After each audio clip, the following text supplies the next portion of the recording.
Hello guys, and welcome to a new Broken Arrow video today by me, Vulcan. In this one, I'm going to be going through the update 1.0.11 patch notes and giving my thoughts and opinions as we go along. I did go through this on stream, but there is some things I would like to add, so we'll get to that later on. Let's just get into it and read through it. So these are the highlights. We've got easy anti-cheat integration, so addition of easy anti-cheat external anti-cheat service to our in-house system. They've got the new Halloween special, so they've added a bunch of new Halloween zombies, which is pretty cool, and a sort of scenario to go with that, which is fun, but it's not very replayable. And then gameplay and balance improvements, so they've done a rebalance, they've fixed terminal guidance, and they've tried to fix sort of cruise missiles as well, and added a new unit, which is the Centurion CRAM, with the missiles instead of the CWIS. So easy anti-cheat probably should have been in the game since the start. It's free. There's no reason they couldn't have added it. I think they just kind of overlooked how prevalent the cheating would be in the game.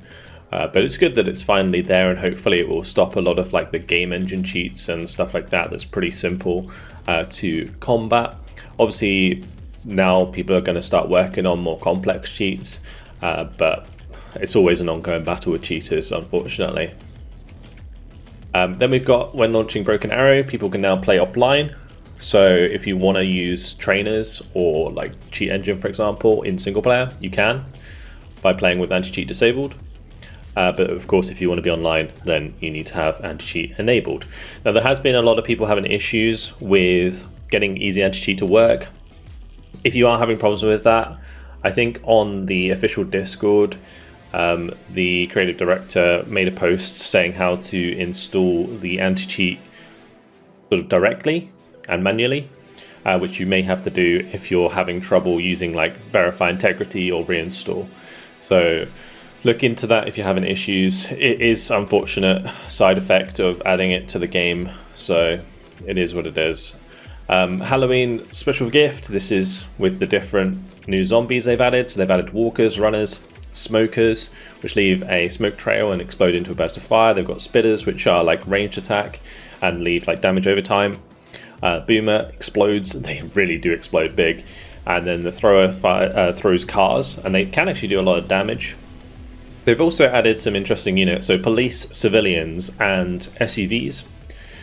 I feel like SUV is going to be added to the game in multiplayer as a transport for like special forces. I feel like that'd be really cool, so maybe they'll do that in future. Anyway, this is what probably took them the most time this month. So support of server-side based network architecture. So we are pleased to announce that this update introduces support for server-side network architecture. This is an important technical improvement that will not only have a noticeable impact on gameplay at the moment, but will serve as a solid foundation for future improvements. We plan to transfer more and more elements of game logic under server control. This approach will improve stability of online play, reduce the risk of desynchronization issues that are often mistaken for cheating, even though they are not. It will significantly limit the possibilities for actual cheating. This transition may increase server load, so our task will be to find the optimal balance between performance, stability, and quality.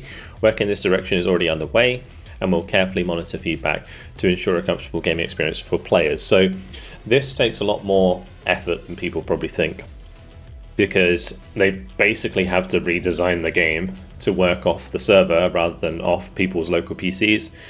But hopefully eventually we'll get to a point where desynchronization is a lot less prevalent, because it is still pretty prevalent even in this patch. So yeah, I'm hoping that this does have dividends, or does pay dividends moving forwards as they continue to work on that. They've got mission editor improvements, which I'm not going to go over too much, but if you're interested in making missions in the game, it's probably worth reading. Then they have a section on the patch 1.0.10 balance analysis. So this is what happened after the previous patch. So we'll quickly go through this. So after analysing this data, we've drawn the following conclusions. The positive, US specs are now correctly balanced with each other, both in terms of win rate and popularity. We have more and more tools available to measure the evolution of balance over time, and depending on the player elo, filters per map or per combinations of specs, etc.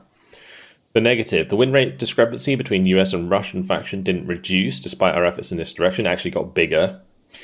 The disparity of the popularity within the Russian specializations is high, with Guards Tank Brigade becoming even more popular to the detriment of the Mechanized Brigade, which was already the least favored. I think the reason that Mechanized Brigade is the least favored is because it's the slowest.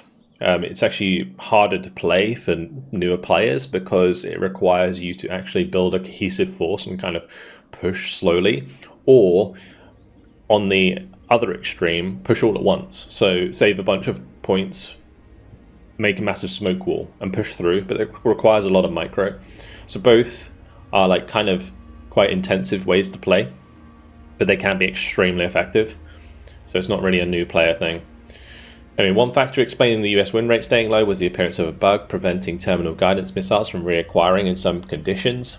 US faction relies on this type of guidance more than Russia, and Javelin missiles with their lower range were particularly affected. So fixing like terminal guidance will be like massive this patch, it really will. As a result, US anti-tank capabilities were strongly impacted, resulting in the Russian armored mechanized tactics becoming more efficient.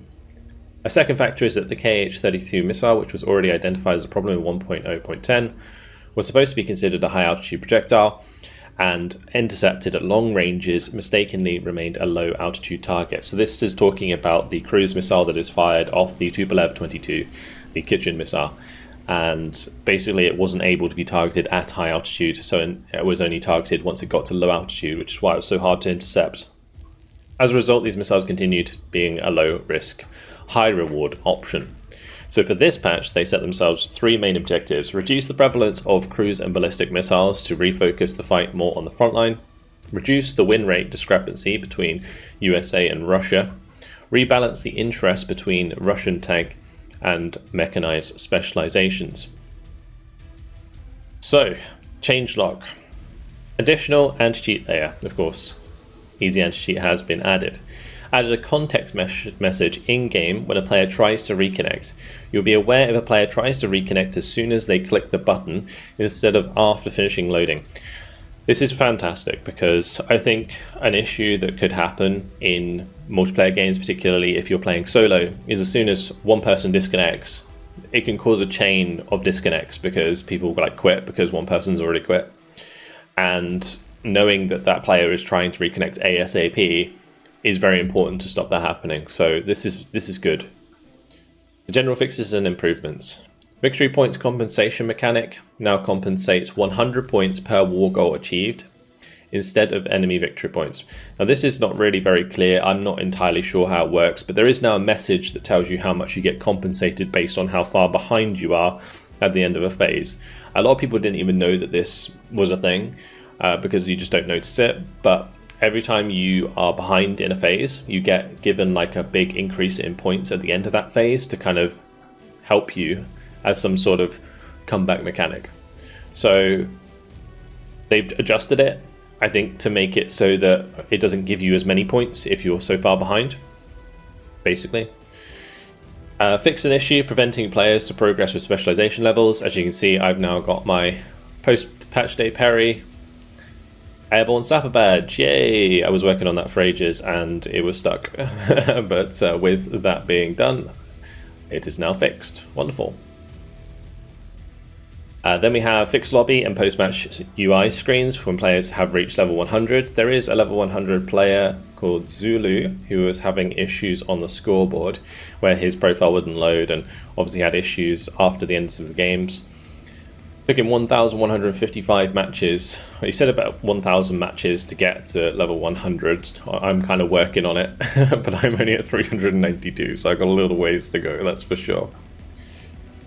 Slightly improved performance in skirmish.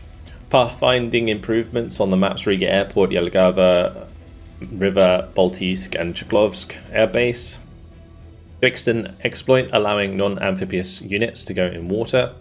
I was just thinking with the pathfinding improvements, they need to do a pathfinding improvement on Oil Refinery, because that is a map in particular that I think still has issues with like cars going really like weird positions when it's not really like the fastest way at all. Fix an exploit allowing planes to fly beyond the limits of some maps. Fix the desync when unloaded loaded units in objective zone maybe block zone capture. So this was happening sometimes where like you'd drive into a point and it wouldn't start capturing. That is because of this desync. Or you'd go into the sector, like half cap it to neutral, you come out the sector and it would continue capping in their favor again, even though they didn't have a unit in there. Yeah, that was a pretty rough bug, so it's good that they fixed that. Fix the desync of radar and hold fire states in some cases, so this should help with issues where your unit had its radar on, you turned it off, but then it would still get hit by seed, so that should hopefully fix that. Fix an issue where SAMs with static radars could move with their radar activated when ordered to resupply.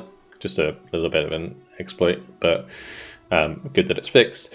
Fix an issue preventing proper reacquiring of terminal guidance missiles. This is a huge one because it allows javelins now to acquire like a secondary target. Say if the first target smokes, it can acquire a secondary target now that's nearby, but it doesn't help with acquiring targets in smoke. So I thought the way that this would work is javelins, if they have already hit their terminal guidance phase, will hit things in smoke. But it doesn't help with that or make that any better. Instead, it's all to do with if the unit has smoked, the javelin's more likely to find a secondary target, which is fine. Either way, it makes javelins more useful and less of a waste of munitions. And as like in regards to AMRAAMs and R77s, air fights are a lot more lethal now because terminal guidance works for missiles in the sky as well. Same for like AA, like Patriot PAC-3s and such. Their terminal guidance kicks in and you really do see it take effect. So this is a good change that has certainly made the game a little bit more lethal in the sky. Fix an issue when last vote could decide which map was played. Fix an issue with units ghost blocking mouse clicks. I think this is still an issue. I'm not sure if it entirely got fixed because I still have problems where like I'm giving an attack move order and my unit will like go the wrong way or like get stuck, but that might be a different issue entirely. Fix an issue when a plane could be destroyed when trying to attack a helicopter while having the afterburner turned on. I don't like that they fixed this. Honestly, this was a feature of the game, not a bug. I feel like if somebody's afterburning, strafing a helicopter, like they should have a chance to crash. It's kind of the point. Now it's going to make it a lot easier to kill helicopters with aircraft because you're a lot less likely to get shot down while trying to do so because you can keep your afterburner on, which is, yeah, a bit of a shame in my opinion. Fix unit wrecks always appearing below bridges, so now unit wrecks will be on bridges rather than underneath them when they die. So that will create like sort of traffic jams on units like, or on maps like Kaliningrad and I guess even oil refinery. Fixed infantry weapons not appearing after being loaded and unloading from a transport. Not sure if I've really bumped into this bug at all, so yeah, maybe if you're like loading quickly, then it caused issues. Fix an issue preventing messages from appearing in the chat in some cases, which is good because there was always issues with like the lobby and like chat not appearing in the lobbies, so that's just going to help that. Improved hint and icon of disconnected players. It now shows how much time they have left to reconnect. Really good, just quality of life fix or improvement. That's always nice. Fix an issue preventing disconnected players from being considered as deserted if the match ended shortly after they left, so people will get sufficiently punished. Fix an issue when missiles from AA could, with cold launch sequence, hit the ground in close proximity in some cases, so that's stopping S-300s from killing themselves, which you could say was not historically, I guess historically and realistic, historical and realistic, but alas, it's annoying when it happens, so good that they fixed it.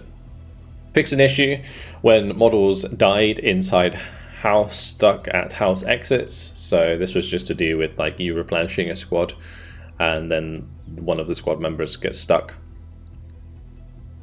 Fix drag and drop move commands in case when mouse button has been released over a unit. Not entirely sure what this refers to, but I've never had that issue in my opinion, or in my experience, I should say. Fix an unload via drag and drop into buildings, leading infantry to be stuck in some cases. So this is when you press U, left click, and drag into a building, and infantry would get like stuck on your vehicle, I guess. Fix an issue when units may not capture an objective if there was another hidden objective placed in the same area, which would happen in solo scenarios. Fixed multiple cases of UI issues when joining a lobby. Fixed UI issues on campaign screen. Fixed whole fire state being removed due to enemy aiming units that weren't visible. So this is an interesting one, because what used to happen is, say if you had like a sniper and it was on whole fire and your unit was spotted and they started aiming at your unit, you would know that it was being aimed at because the hold fire would go away. But now your unit will remain on hold fire until it gets shot, which I think is, you know, better if you don't know that you're being aimed at, if you see what I mean. So that's a good fix. Fix ECM pylons being invisible in some cases. Fix precision strike visual feedback, staying in place if there's not enough ammo for any attack orders. This would happen if you had a plane and you gave it a precision strike order after it had used up all of its precision strike munitions. Added reset to the default color option for label color settings. I think they've done this because there's like, I think there's a weird bug where like certain colors cause lag, so making sure you can reset the default color is kind of important.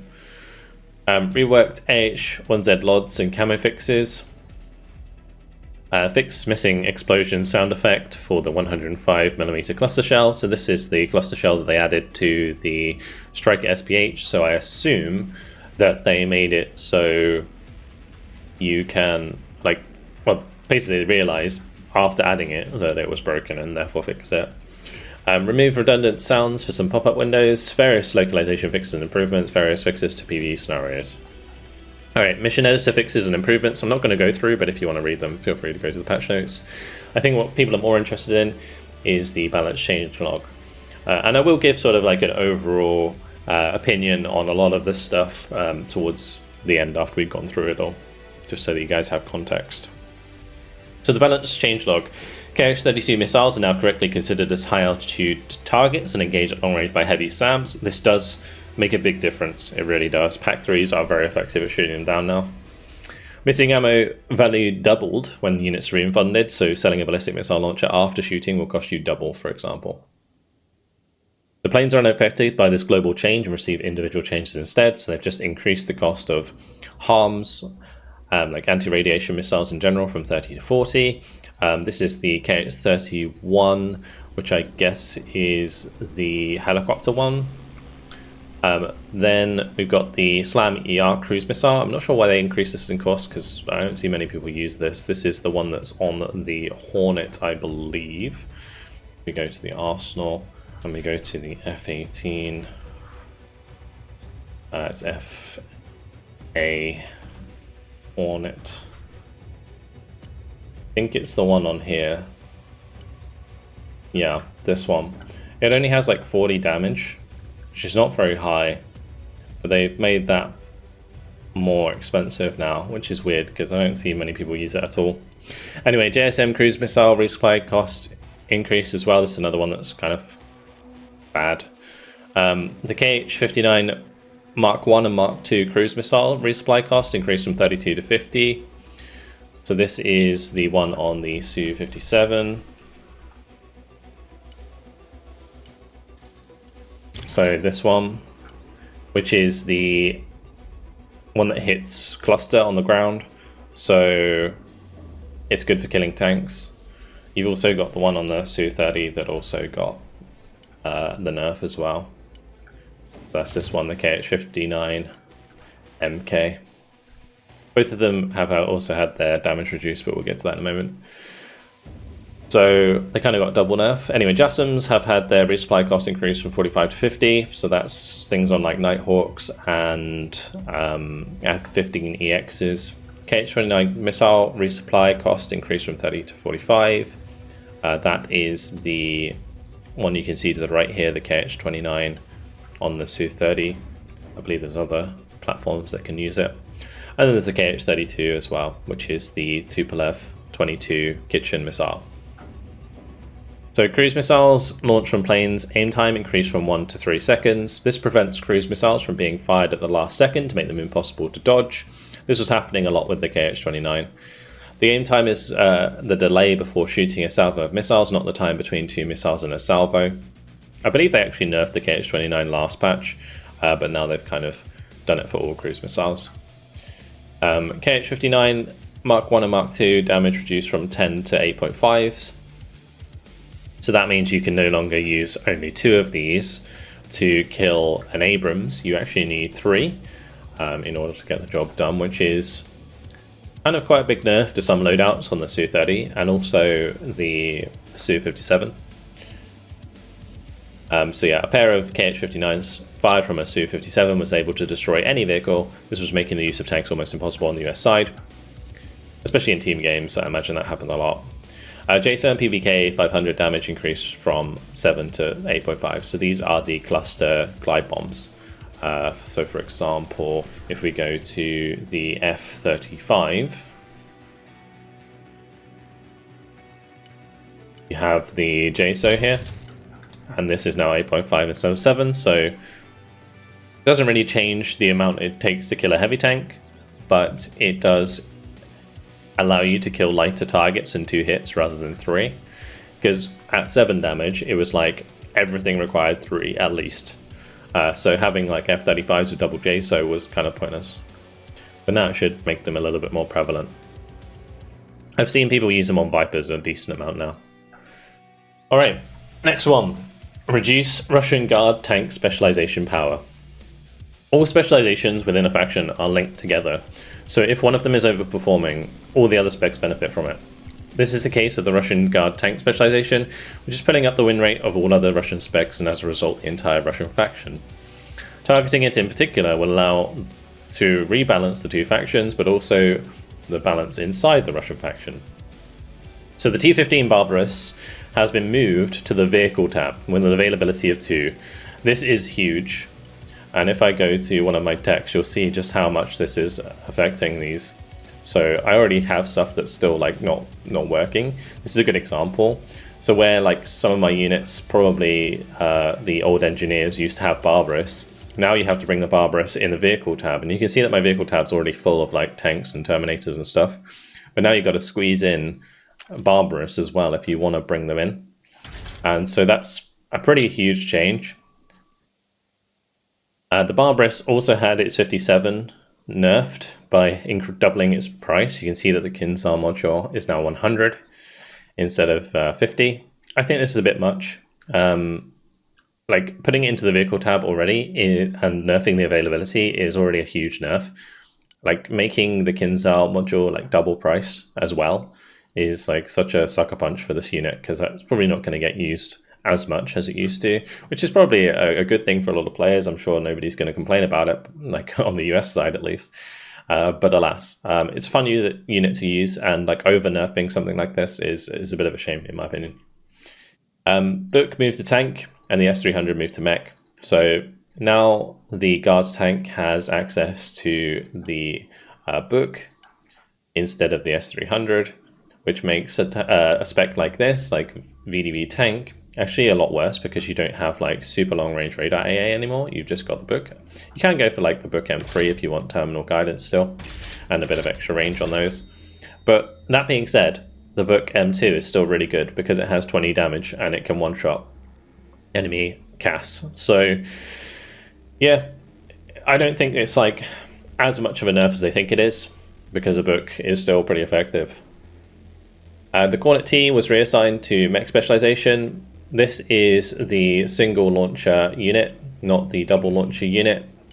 So the Cornet T would be the upgrade for, where is it gone? Mechanize, we want mechanize, the last one I click.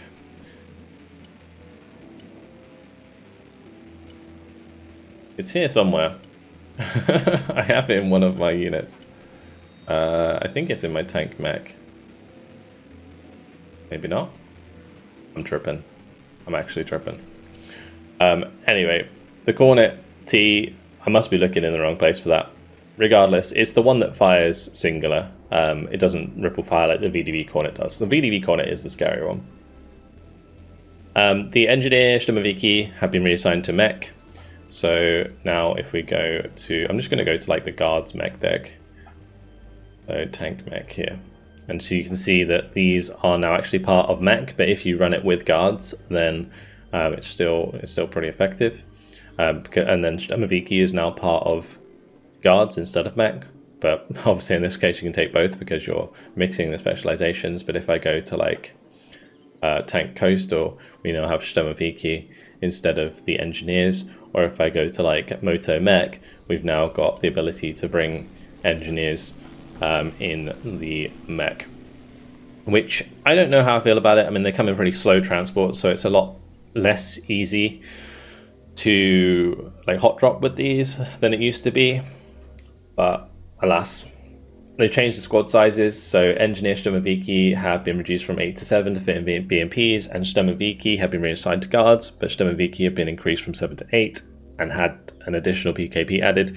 This really doesn't do much, and the armor was reduced from 10 to 8, price increased as well. So the Sturmoviki got like kind of a nerf, really, with the price increase, with the armor reduced. This is more impactful than the increased squad man, like the extra man with a PKP. So this is a bit of a nerf to the Sturmoviki, which is a shame because they were a pretty good squad. I feel like maybe they're a bit too cost efficient, but still, yeah, reducing the armor is not ideal. Terminator base price has gone up from 160 to 190. The grenade launcher upgrade has gone from 20 to 40, and the armor upgrade from 10 to 20. This means that a full upgraded Terminator now costs 250 points, which is really, really rough. The Terminator gets a lot of its value against infantry out of its grenade launchers, so doubling the price on that is really, really sad.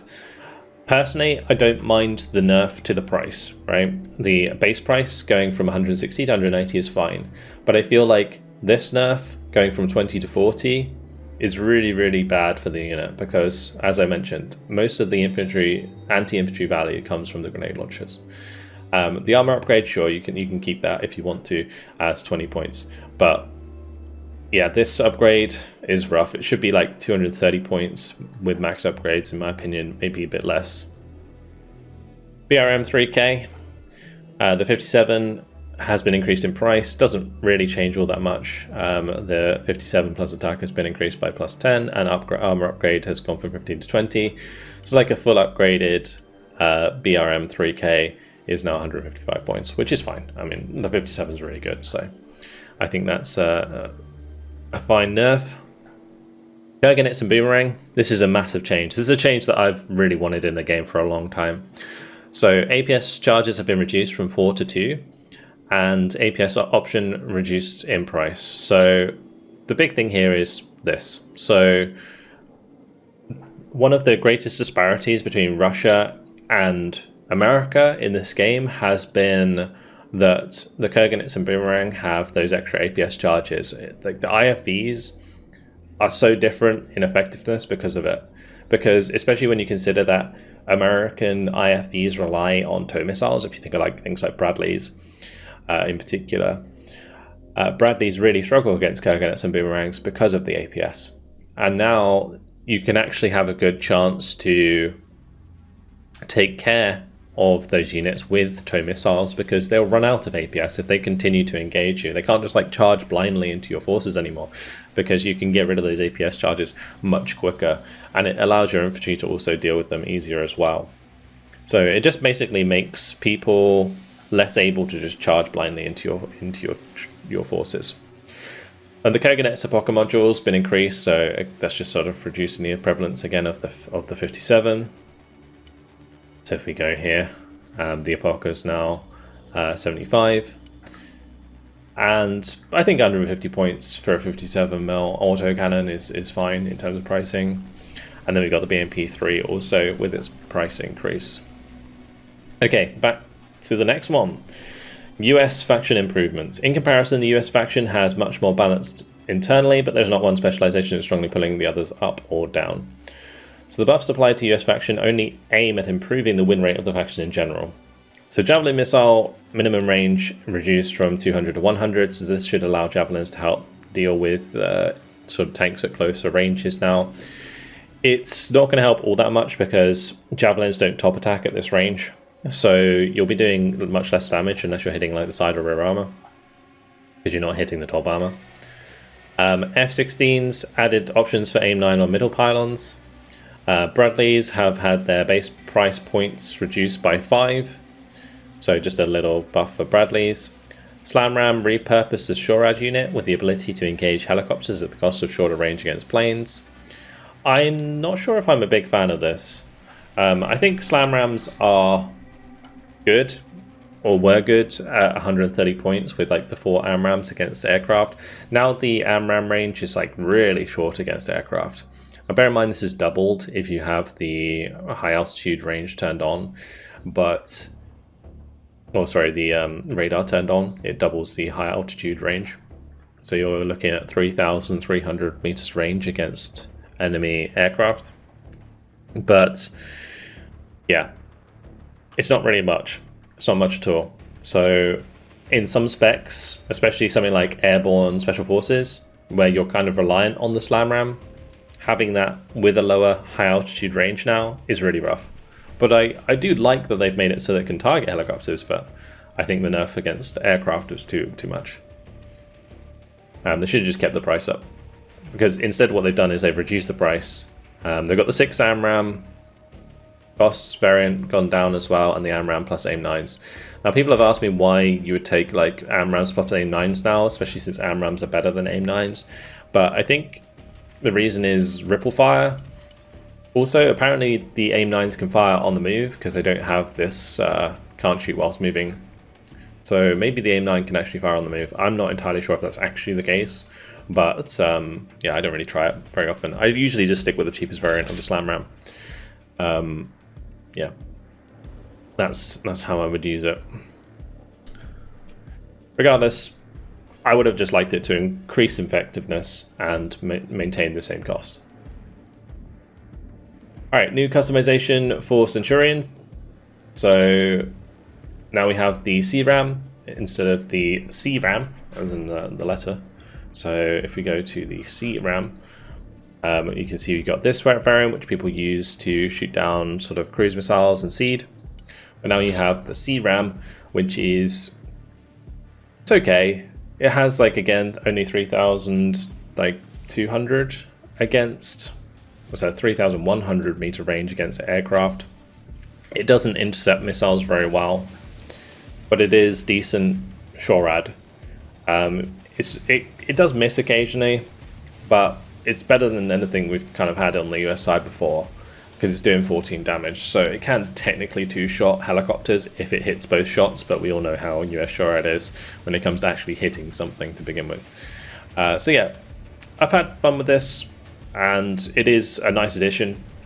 I've certainly used it to replace the Striker M SHORAD in some cases. Alright, tanks side armor compression. So tank side armor heat values compressed to make side shots from infantry RPGs more efficient. So the Abrams series has had its armor reduced from 450 to 400 on the Tusk 1, Tusk 2 plus trophies from 600 to 450, and Tusk 2 has been reduced from 700 to 500. I don't know why the Tusk 2 plus trophy has been reduced more than the Tusk 2 normal. I don't really understand what's going on there. I don't even know why it's lower to begin with, but it's probably just to do with the fact that it has the trophy for balancing. And then we got the Relics, which is reduced from 600 to 500 on the T72, T80 and T90 variants. The T14 and T15 have had it reduced from 700 to 500, and the Relic and Softcase Relic have been reduced from 800 to 600. Personally, I don't think that the Tusk 2 should have a lower armor value on the side than Relic Softcase, but maybe that's just me. That's T72B3M, T90M, and T80BVM. So yeah, I don't know. It's a good change overall. Okay, don't get me wrong. I think this is a really good change for infantry combat in this game. but the way that it's balanced is kind of odd to me, because with the reduction in Tusk 1 and Tusk 2 armor, things like Moskaya are overperforming more than ever. These ones with like RPG 27s with 650mm explosive damage absolutely annihilate tanks at close range. So we're going to be seeing a lot more of these being hot dropped on top of tanks again to kill them. All right, underutilized and underused unit customization buffs and various fixes. So Razvedka squads receive PKM machine gun replacing one of their AKM rifles. This is just a pointless change. Gaiatzin S rate of fire increase. Time between shots reduced from 8 to 10 seconds to 7 to 8 seconds. So just gonna slightly increase their effectiveness. MiG-35 can now add R-73s for the middle pylons. Same with like the F-15 CV. These changes where you add R-73s is kind of weird. It's not needed. I don't know what the intention is there, as the roles of those units is usually taken up by just like pure seed missiles. Fix the amount of shotgun shells for Force Recon from 10 to 100. This has been a fix that has needed to be done since beta. K-52 added the GSH-23 pods for inner pylon. So they've indirectly buffed cruise missiles by doing this. This is referring to the Katran.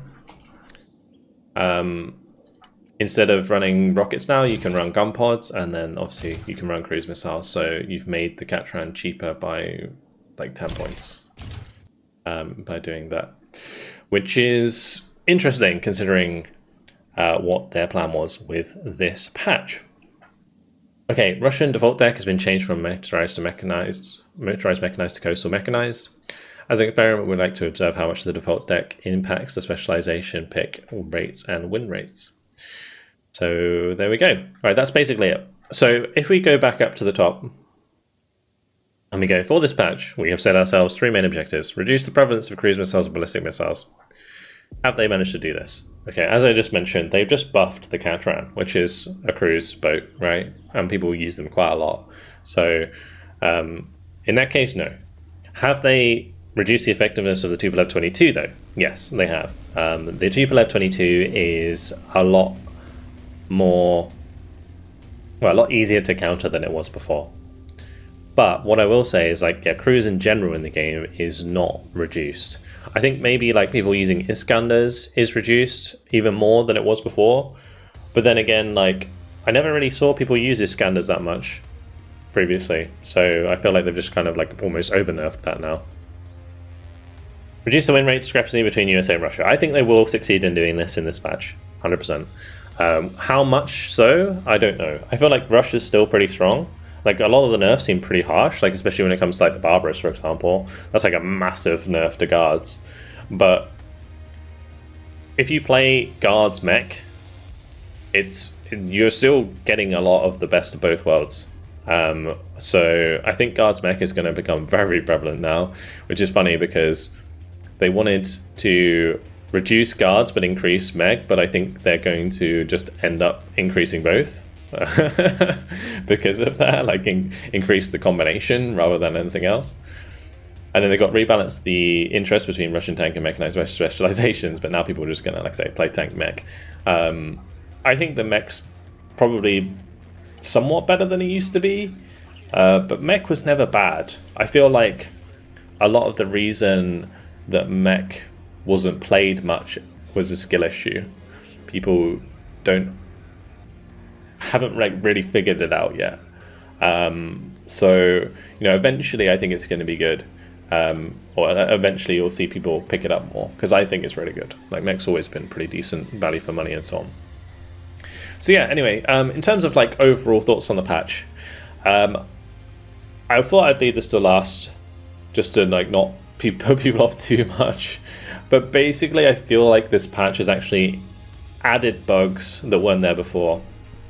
So we've got issues of server connection. I've had issues where people who I'm playing with can't connect when they're playing together anymore, due to probably server issues more than anything else.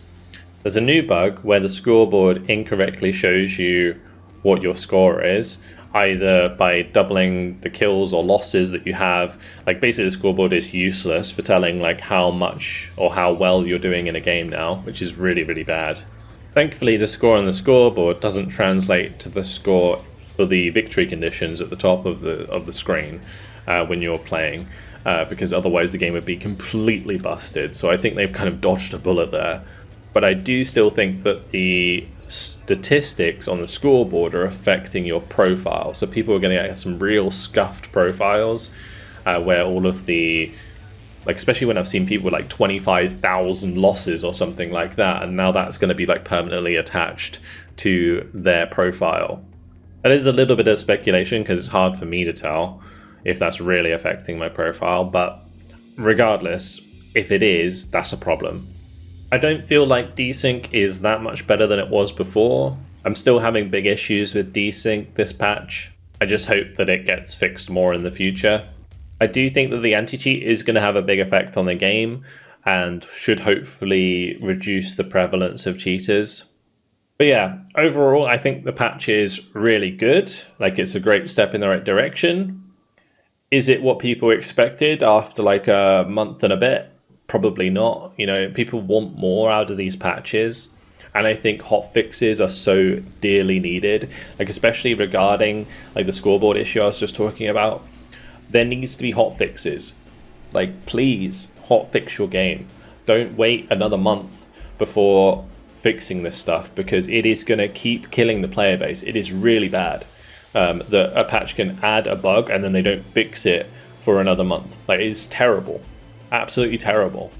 The other thing is that I want to say is that the worst part about this patch is what's not in it. It's the same thing that I said on the previous patch. They still haven't added save game. They still haven't added replays. I think the spawn bug is probably still a thing because they didn't mention that they fixed it, which is where like you buy an aircraft and it doesn't come in, but it still acts as if you paid for it and then you can't buy it again for the rest of the game. And the other thing is friendly AI for skirmish. I think these things are so important for a multiplayer game because you need to be able to train people through single player and then encourage them to want to play more. Like the main reason people play multiplayer in RTS is because they want more. But if they don't get to the fact where they played through all of the single player content, they're never going to join the multiplayer content, and then you lose a player like basically permanently. And I'm sure there's so many people that have gone through the single player, they found it too difficult, they can't save, and then they just get thrown off the game. And you can say a skill issue all you want. The truth is, save game needs to be there. You need to be able to help newer players get through the single player so they can enjoy the game and then be encouraged to join the multiplayer afterwards. Otherwise, new players just hit a brick wall, they don't enjoy the game, and they quit, and they don't come back. Save game is one of the biggest things that could save the population of Broken Arrow, in my opinion, outside of adding new content. Regardless, that's it from me. That's all I have to say. I really hope that they hotfix some of the bugs that have been added in this patch. I really, really do.